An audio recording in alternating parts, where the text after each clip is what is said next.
Morning students, I am Iqbal आरफिल और आप देख रहे हैं I's English classes YouTube channel. आज के इस लेक्चर वीडियो में मैं आपके सामने लेकर आया हूँ प्रीपोजिशन, कुछ खास प्रीपोजिशन का प्रयोग। तो आज के लेक्चर वीडियो में हम लोग पढ़ेंगे प्रीपोजिशन के बिटवीन और बियॉन्ड का प्रयोग। तो स्टूडेंट्स और मैं जितने भी व्यूअर्स हैं उन सब लोगों से रिक्वेस्ट है कि आप इस वीडियो को अंत तक देखते रहें, और जिन लोगों ने सब्सक्राइब नहीं किया है वो जल्द से जल्द तो इस चैनल को सब्सक्राइब कर ले। और आइए अब हम लोग चलते हैं प्रीपोजिशन बिटवीन और बियॉन्ड का प्रयोग। तो स्टूडेंट्स सबसे पहले हम आते हैं प्रयोग करते हैं सबसे पहले बिटवीन का। बिटवीन का प्रयोग कहाँ कैसे करेंगे? तो बिटवीन का मीनिंग होता है के बीच में, यानी आपने इससे पहले भी एक प्रीपोजिशन का प्रयोग पढ़ा होगा जिसका अर्थ होता है के बीच में। एमंग एमंग का जो प्रयोग होता है वो दो से अधिक लोगों के बीच या दो से अधिक वस्तुओं के बीच के होने का बोध के लिए एमंग का प्रयोग होता है। लेकिन यहाँ बिटवीन का जो प्रयोग होगा दो के बीच होने के अर्थ के लिए किया जाएगा, यानी दो वस्तु दो व्यक्ति के बीच अगर किसी चीज के होने का बोध कर रहा है तो वहां पे हम बिटवीन का प्रयोग करेंगे। कुछ एग्जांपल से समझते हैं। आइए सबसे पहला एग्जांपल है, there was a war between England and France. यहाँ पे कहा जा रहा है कि इंग्लैंड और फ्रांस के बीच एक युद्ध था, है ना। तो यहाँ पे इंग्लैंड और फ्रांस दो है, दोनों के बीच होने का बोध कर रहा है। अगर इससे कई ज्यादा लोग कंट्री के बीच अगर युद्ध होने की बात होती तो एमंग का प्रयोग करते, लेकिन दो के बीच होने का बोध कर रहा है इसलिए यहाँ पे बिटवीन का प्रयोग किया गया है। दूसरा एग्जांपल है, there is a friendship between Anil and Sumit, यानी अनिल और सुमित के बीच मित्रता है, दोस्ती है। तो यहाँ पे हम देख रहे हैं कि यहाँ पर मित्रता होने की बात हो रही है, दोस्ती होने की बात हो रही है, वो भी किसके बीच? तो अनिल और सुमित के बीच होने की बात हो रही है, यानी दो लोगों के बीच होने की बात करी, इसलिए यहाँ पर भी बिटवीन का प्रयोग किया गया।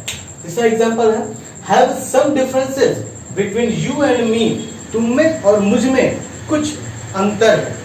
तो यहाँ पर भी दो लोगों के बीच यानी तुम में और मुझ में दोनों के बीच के होने का अर्थ कहा जा रहा है। तो यहाँ पर भी बताया जा रहा है कि तुम में और मुझ में कुछ अंतर है। तो यहाँ पर भी दो लोगों के बीच होने का बोध कर रहा है, इसलिए यहाँ पर भी बिटवीन का करेंगे। नेक्स्ट है, the fight is between Saurabh and Shashi. Saurabh और शशि के बीच लड़ाई है। तो सौरभ और शशि ये भी दो व्यक्ति हैं, तो दो व्यक्तियों के बीच होने का बोध हो रहा है, इसलिए यहाँ पर भी बिटवीन का प्रयोग किया गया। थर्ड है, लास्ट एग्जांपल है आपका, the competition was between Ayush and Mihir. Mihir और आयुष के बीच जो है एक कंपटीशन था, एक प्रतियोगिता थी। तो यहाँ पर भी आयुष और मिहिर दो व्यक्ति है, इन लोगों के बीच होने का बोध हो रहा है, तो यहाँ पर भी बिटवीन का प्रयोग किया गया। तो इस तरीके से आपने सीखा कि बिटवीन का प्रयोग दो व्यक्ति दो वस्तु के बीच होने के अर्थ के लिए किया जाता है ना। तो आप इस तरह से देख सकते हैं कि बिटवीन का प्रयोग। तो स्टूडेंट्स अभी आपने बिटवीन का प्रयोग पढ़ा, अब आइए हम लोग पढ़ते हैं बियॉन्ड का प्रयोग। बियॉन्ड का मीनिंग जैसा कि मैंने आपको बताया के उस पार या से परे के लिए होता है। इसी के समान मतलब सेम मीनिंग वाले एक और प्रीपोजिशन का प्रयोग आपने इससे पहले के सेंटेंस में पढ़ा था, अक्रॉस। अब आइए उसी तरीके से बियॉन्ड का प्रयोग है। तो बियॉन्ड का अर्थ आप समझ गए, के उस पार या से परे के लिए होता है। कुछ एग्जांपल लेकर हम लोग समझेंगे। आइए, this player is beyond my expectation. देखिए यहाँ पे कहा जा रहा है कि यह खिलाड़ी मेरी उम्मीद मेरी चाहत से परे है ना। तो यहाँ पे से परे के अर्थ के लिए बियॉन्ड का प्रयोग किया गया। उसी तरीके से दूसरा example, I can't spend beyond my earnings.